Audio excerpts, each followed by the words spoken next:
Hi అండి, అందరికీ నమస్కారం. Welcome to my channel. ఈ వీడియోలో ఏపీ ప్రభుత్వ ఉద్యోగులకు మరియు పెన్షనర్లకు 6 నెలల్లో కొత్త పీఆర్సీ ప్రకటన, ఐఆర్పై రాత్రికి రాత్రి మరో సంచలనం అండి. సో ఈ అప్డేట్కి సంబంధించిన పూర్తి వివరాలు అయితే వీడియోలో తెలుసుకుందాం.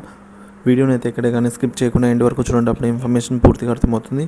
వీడియో చూస్తున్న ప్రతి ఒక్కరు వీడియోకి లైక్ చేయండి. ఈ వీడియోని తోటి ఉద్యోగ పెన్షన్ మిత్రులతో అయితే షేర్ చేయండి.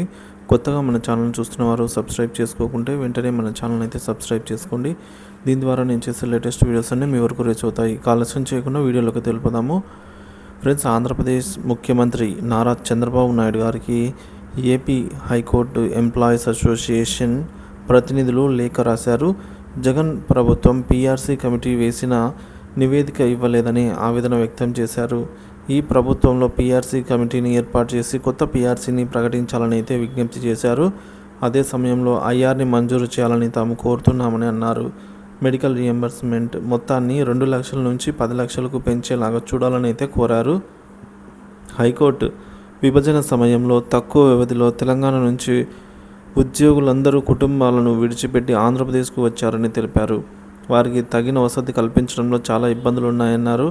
హైకోర్టు ఉద్యోగులకు నామమాత్రపు చెల్లింపు ప్రాతిపదికన ఈ మేరకు ఇంటి స్థలాలను కేటాయించడానికి తక్షణమే తగిన చర్యలు తీసుకోవాలని అన్నారు. రోజువారీ జీవన వ్యయంలో భారీ పెరుగుదల దృష్ట్యా పెండింగ్లో ఉన్న డిఏలను వీలైనంత త్వరగా విడుదల చేయాలని అసోసియేషన్ ప్రతినిధులు విజ్ఞప్తి చేశారు.